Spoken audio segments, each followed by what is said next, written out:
Russian jets and Syrian army forces targeted opposition-held areas of northwestern Syria on Sunday. A woman and a child were among 7 civilians killed when mortar rounds hit a hospital in the city of Atareb.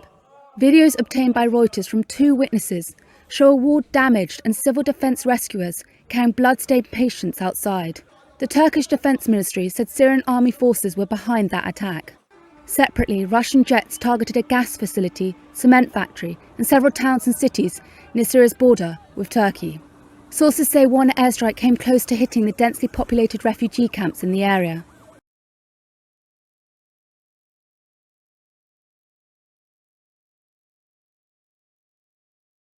Two police officers are in hospital after hundreds of protesters clashed with police in Bristol. Thousands had turned up at a rally against the police and crime bill, which includes plans to give officers more powers to control demonstrations.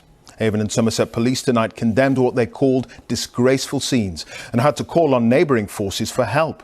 The Home Secretary says the violence is unacceptable thuggery and disorder. In a protest against new police powers, it was soon police themselves who became the target. Vans and a police car set on fire, fireworks thrown into the crowd, as around 1,000 protesters gathered in Bristol city centre in what has been, police say, the worst violence the city has seen in years.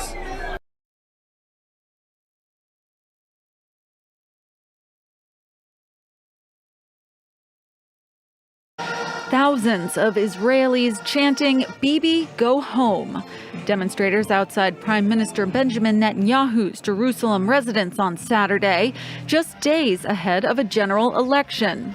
Tuesday's vote could remove him from leadership after a record 12 consecutive years. Netanyahu wants to remain in office and out of the courtroom. He stands accused of corruption and says he won't interfere if his party members submit legislation to prevent the trial of a sitting prime minister. Critics also say he mismanaged the coronavirus pandemic and battered the economy. But Netanyahu is banking on Israel's status as a world vaccination frontrunner to boost his chances.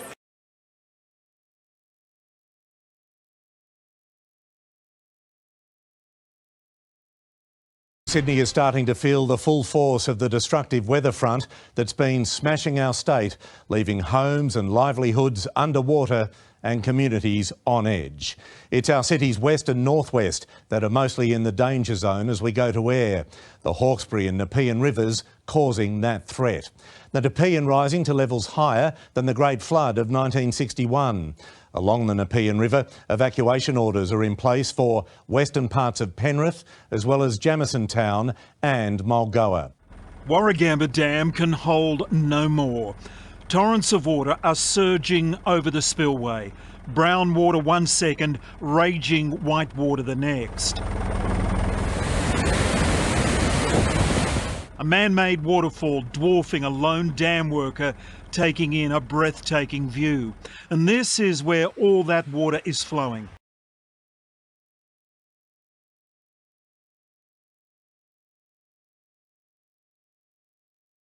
The Myanmar corps who defied the junta's orders and fled to India are requesting New Delhi to not repatriate them. They have now detailed how the security forces were ordered to arrest, beat and torture the anti-coup protesters. Earlier this month, a group of police officers rebelled against the military regime. They crossed the border into the Indian state of Mizoram.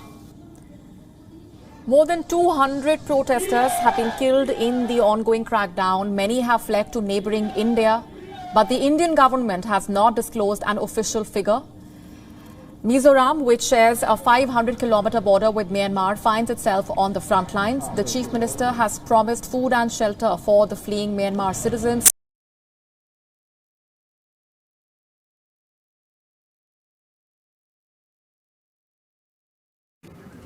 It is one of the most unstable regions in Africa.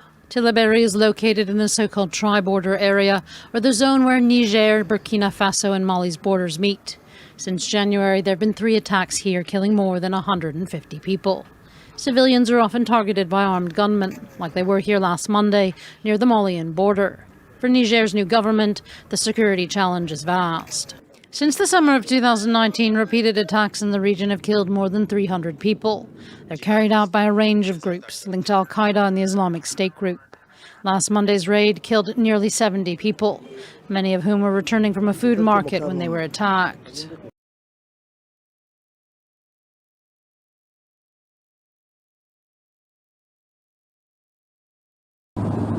These lights may look like a city from the sky, but they're fishing vessels just outside Argentina's exclusive economic zone. There are hundreds of them. Argentina's Coast Guard say their main task is to control their movements so they do not cross into Argentine territory. You have vessels with Argentine flags and vessels with foreign flags. All of these are ships that have been detected by our system. When there is irregular activity, they tend to shut down their radars, but we can still track them with satellites. Illegal fishing can generate millions of dollars in losses and cause irreparable damage to ecosystems.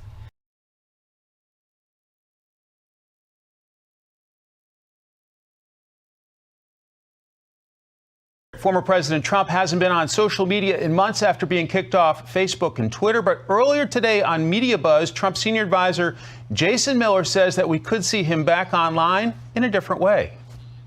I do think that we're going to see President Trump returning to social media in probably about 2 or 3 months here with his own platform. And this is something that I think will be the hottest ticket in social media. It's going to completely redefine the game. Jason Miller adds that several teams of people have approached the former president to build that new platform. No word just yet on exactly what this new social media platform will look like.